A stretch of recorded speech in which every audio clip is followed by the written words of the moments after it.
Hallo und willkommen zu unserer Serie Mein Laptop von innen. Hier möchte ich euch in einem schnellen Überblick zeigen, wie ihr den Akku tauscht und wie ihr an die wichtigsten Komponenten herankommt, wie zum Beispiel SSD, RAM oder Lüfter. Ich zeige euch dabei das Innenleben des Laptops. Ich zeige euch auch, was es an Tipps und Tricks noch gibt, was ihr vielleicht beachten müsst und dass es im Grunde genommen nicht so schwer ist, einen Laptop aufzuschrauben und an die einzelnen Komponenten heranzukommen. Legen wir los!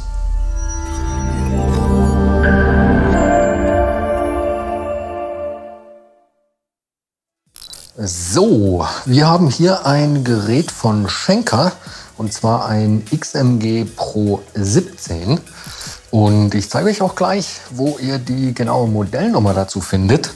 Aber vorher stellen wir auf jeden Fall sicher, dass das Ladekabel nicht mehr verbunden ist. Die genaue Modellbezeichnung findet man hier auf der Rückseite und zwar genau hier. Und mit dieser Modellbezeichnung findet ihr bei uns im Shop alle Ersatzteile speziell für dieses Gerät. Allgemein kann man zu dem Gerät noch sagen, dass ein Displaytausch hier relativ einfach ist. Dafür muss man nämlich nur den Frontrahmen abnehmen und kommt so an das Display ran. Bei der Tastatur ist es so, die kann man einzeln tauschen. Da zeige ich euch später auch noch, wie das geht. Die muss nämlich auch raus, wenn man die Unterseite weghaben will. Und ansonsten der Rest ist dann im Topcase. Eine weitere Besonderheit bei dem Gerät ist, dass der Akku von außen zugänglich ist. Wenn man also nur den Akku tauschen will, ist das super einfach. Aber auch wenn man irgendetwas an dem Gerät machen will, sollte man ja immer erst oder sobald es möglich ist, den Akku trennen. Und das ist in dem Fall eben super einfach, weil nur diese beiden Schrauben hier raus müssen. Und sobald die nämlich draußen sind, kann man den hier einfach nach oben hin aus dem Gerät ziehen und so entweder tauschen oder eben auch das Gerät schon mal komplett stromfrei machen. Wenn man jetzt die Unterseite lösen will, da muss man alle Schrauben, die hier drum herumlaufen, rausnehmen. Auch die hier vorne und hier. Man sollte auf jeden Fall den Akku natürlich rausnehmen. Hier gibt es übrigens noch einen SD-Karten-Slot. Der ist in dem Fall jetzt nur mit einem Dummy belegt, aber das nur so nebenbei. Und es gibt eine weitere Besonderheit, und zwar sieht man bei den beiden Schrauben hier so ein kleines Tastatursymbol. Die Tastatur muss, wie eingangs erwähnt, auf jeden Fall gelöst werden, um die letzte Schraube rauszunehmen. Die sitzt nämlich unter der Tastatur. Wenn man hingegen jetzt nur die Tastatur tauschen will, reicht es, diese beiden Schrauben hier rauszunehmen. Und dann kann man quasi hier unter der Tastatur, ich nutze da so einen kleinen Hebel, dazu später mehr, die hier unten drunter vorsichtig nach oben hebeln und dann hier rausziehen. Auch nicht so weit aufreißen, weil da sind Kabel unten drunter. Und dann kommt man so an die Tastatur ran. Ich zeige euch das mal schnell. Da sind also jede Menge Kabel hier noch verbaut. Und ja, wenn man die löst, das zeige ich nachher auch gleich noch, kann man die Tastatur wirklich sehr, sehr einfach tauschen. Wenn wir jetzt aber zurück zu unserem Gehäuse wollen, dann sieht man hier drüben noch eine Schraube. Ich weiß nicht, warum das so ist, aber ja, so ist es halt. Und die muss auf jeden Fall auch noch raus. Die hält nämlich auch von unten das Gehäuse noch fest.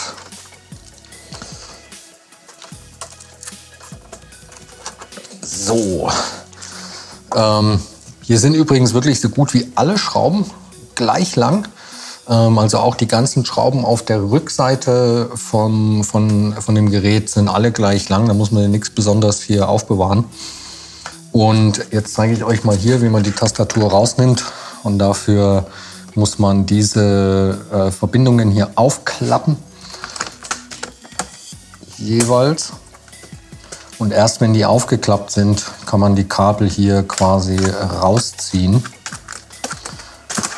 Und kann dann so die Tastatur eben tauschen Oder wenn man jetzt hier zum Beispiel, man sieht ja auch hier die CMOS-Batterie, oder wenn man ans Mainboard ran muss oder so weiter, dann ja, funktioniert das so.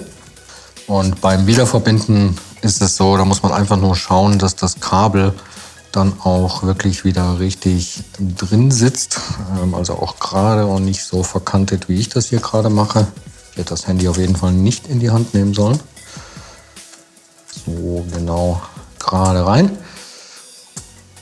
Zu. Und man sieht hier ja auch an dieser Linie, das haben die meisten dieser Kabel, dass es richtig drin ist. Wenn die dann hier mit dem Stecker übereinstimmt, manchmal auch mit einer Linie, die noch auf die Platine drauf ist. Und ja, so weiß man, dass das Ganze dann richtig sitzt. Und wie gesagt, bei den Steckern halt einfach in die andere Richtung. Genau. Gut, dann zurück zu unserer Unterseite. Wie gesagt, wenn jetzt alle Schrauben draußen sind, das habe ich jetzt hier auch schon mal gemacht, Akku raus, Schraube unter der Tastatur, dann kann man anfangen, die Unterseite quasi wegzuhebeln. Ich benutze hier generell für alle Arbeiten ein super praktisches Universalwerkzeugset. Das ist deshalb so praktisch, weil hier alles schon dabei ist. Also Öffner, Pinzetten, ein Schraubendreher-Set mit allen erdenklichen Aufsätzen. Die ja, habe ich mir jetzt hier schon mal rausgesucht. Und das sind ganz normale Kreuzschrauben. Das heißt, ich nehme hier einfach ein PH0 als Aufsatz. Und aus diesem Werkzeugset kommt auch dieser Öffner. Und das Grundprinzip ist eben, dass die Unterseite hier mit dem Gerät verbunden ist. Und man das jetzt entweder von der Seite oder auch von hinten quasi anfängt aufzuhebeln. Und da kann man sich irgendwo, wo es gut ersichtlich ist, eine kleine Öffnung schaffen, wie hier jetzt zum Beispiel. Und dann hebelt man sich da so vorsichtig einmal um das Gerät herum. Also vorsichtig im Sinne von, man braucht manchmal schon ein bisschen Kraft. Auch wenn das Gerät zum Beispiel noch nie geöffnet wurde, geht das teilweise auch ein bisschen schwerer. Und dann hebelt man sich hier herum. Das ist auch dieses laute Knacken und so. Das ist alles völlig normal, wenn sich die Unterseite löst, weil die einfach in denen so viele Haltenasen sind, die ja, das eben festklemmen. Und dann arbeitet man sich so einfach mit Geduld einmal um das Gerät herum. Kann auch meistens dann hier schon mit den Fingern dazwischen. Und das macht man dann eben so lange, bis sich die Unterseite quasi von allein löst.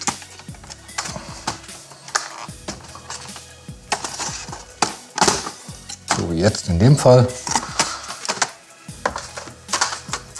Und dann kann man die hier einfach vom Gerät nehmen. Und ja, so sieht das Gerät dann von innen aus. Gut, was wir jetzt hier noch sehen, ist, dass hier der RAM sitzt. Die SSD ist hier drüben verbaut. Und es gibt hier auch noch Platz für eine 2,5 Zoll Festplatte. Die kommt direkt hier an den SATA-Adapter. Wir sehen hier noch das WLAN-Modul mit den beiden Antennen und natürlich den Kühler, den Heatsink und die Lüfter.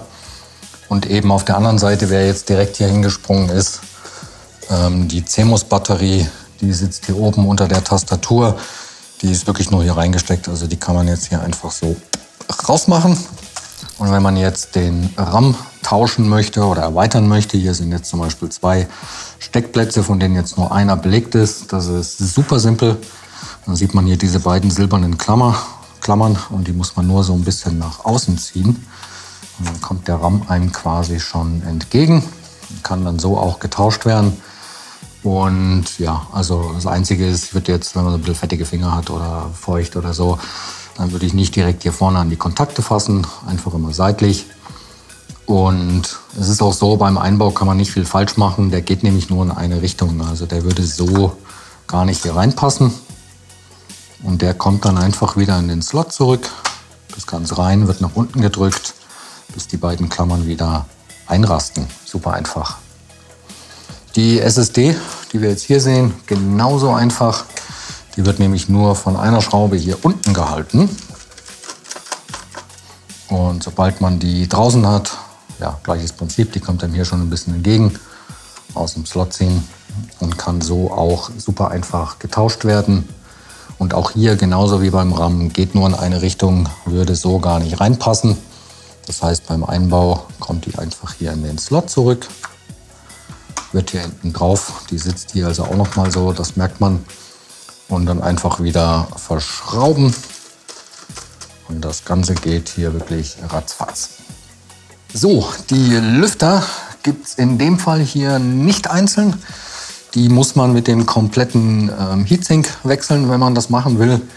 Was ich hier aber jetzt tatsächlich ausnahmsweise mal machen kann, weil wir müssen an das Mainboard ran. Das heißt, der Lüfter muss sowieso weg, dass ich euch das hier tatsächlich mal zeigen kann. Zum einen sehen wir hier unten die Lüfterkabel. Die sollte man natürlich trennen. Die gehen nach oben hinweg.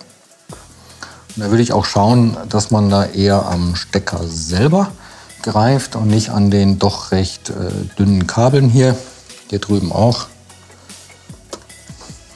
Und auch gut, um sich zu merken, ist die Richtung der Stecker. Und da ist es so, dass man hier auf der einen Seite ganz gut Kontakte sehen kann. Die sind eben nur auf der einen Seite. Und da merkt man sich einfach jetzt, dass die Kontakte in dem Fall eben nach vorne gezeigt haben. Und auf der Seite und auf der anderen Seite, ja, das gleiche Spiel. Da sieht man hier die Kontakte, wenn man sie sieht. Und in dem Fall zeigen die in diese Richtung.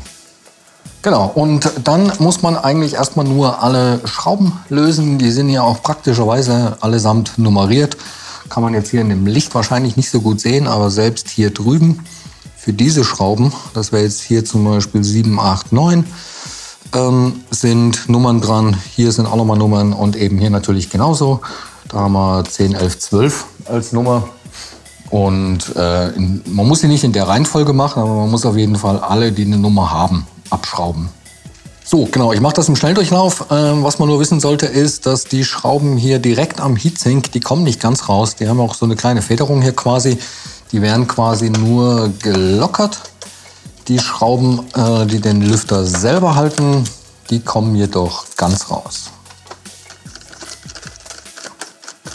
Gut, wenn alle Schrauben dann draußen bzw. locker sind, nimmt man quasi den gesamten Heatsink nach oben aus dem Gerät raus. Das kann jetzt auch sein, dass der da ein bisschen klebt. Da sind auch noch Kühlstreifen drunter und so. Also nicht wundern, wenn das nicht ganz so einfach geht.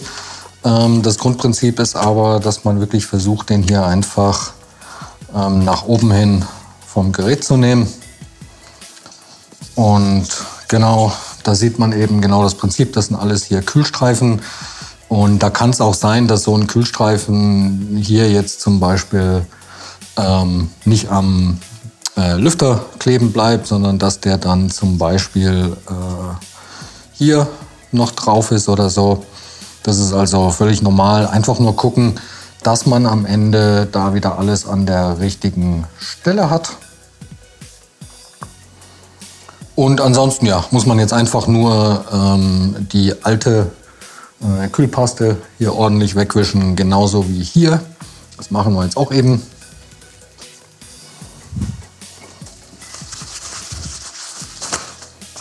Und auch der Heatsink selber sollte natürlich sauber sein.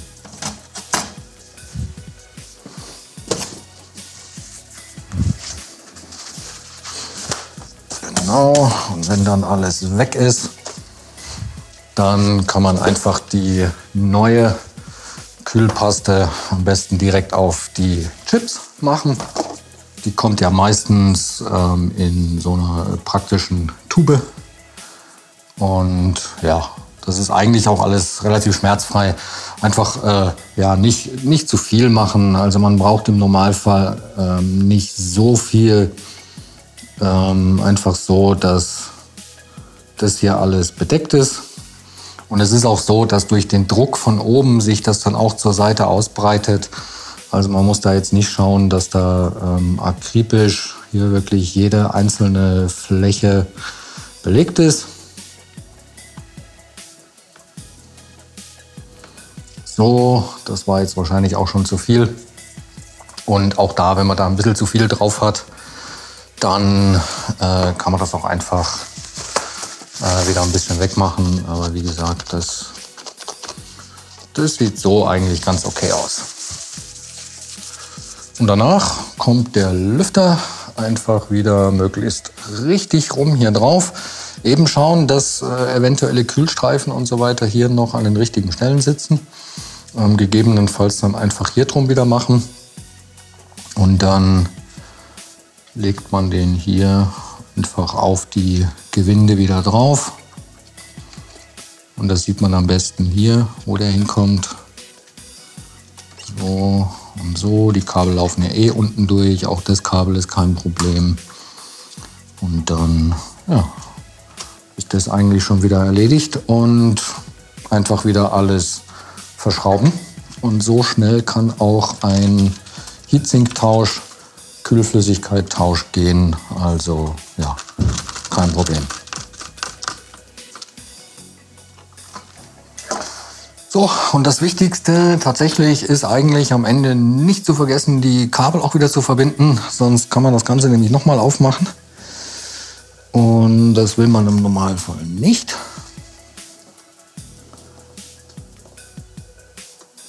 Wie gesagt, Kontakte zeigen einmal nach da und einmal nach da. Und dann eben einfach schauen, dass die wirklich wieder richtig bis zum Anschlag drin sitzen, ohne rohe Gewalt zu verwenden. Und ja, dann kann man die Unterseite wieder verbinden. Und die legt man jetzt einfach von oben wieder auf das Gerät und drückt die nach unten hin fest. Auch das knackt wunderschön. Und da kann man auch tatsächlich überall ordentlich das zusammenpressen. Einfach so. Also ich gehe am Ende wirklich auch um das Gerät herum und schaue, dass hier nirgendwo mehr eine Lücke zu sehen ist. Dass wirklich wieder alles fest verschlossen ist. Und dann kommen einfach hier alle Schrauben wieder rein, außer die von der Tastatur. Oder man macht das eben erst hier drüben. Und dann kommt auf jeden Fall hier noch die Schraube rein. Dann natürlich die Tastatur selber. Das kann hier so ein bisschen friemelig sein, das alles wieder richtig reinzukriegen.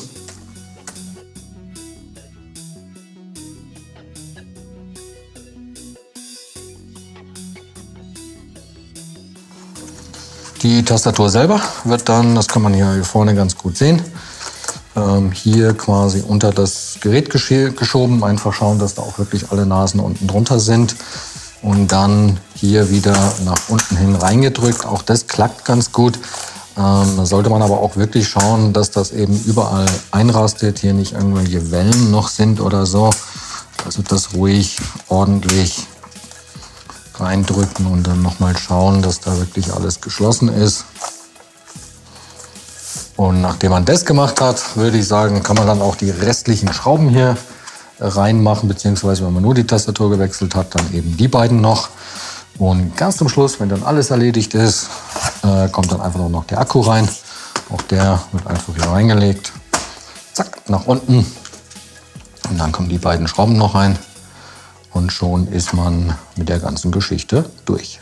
So, ich hoffe, das Video hat euch weitergeholfen. Wenn ihr noch Fragen oder auch Anregungen habt, lasst uns gerne einen Kommentar da. Und dann wünsche ich euch viel Spaß beim Schrauben. Bis zum nächsten Mal. Ciao.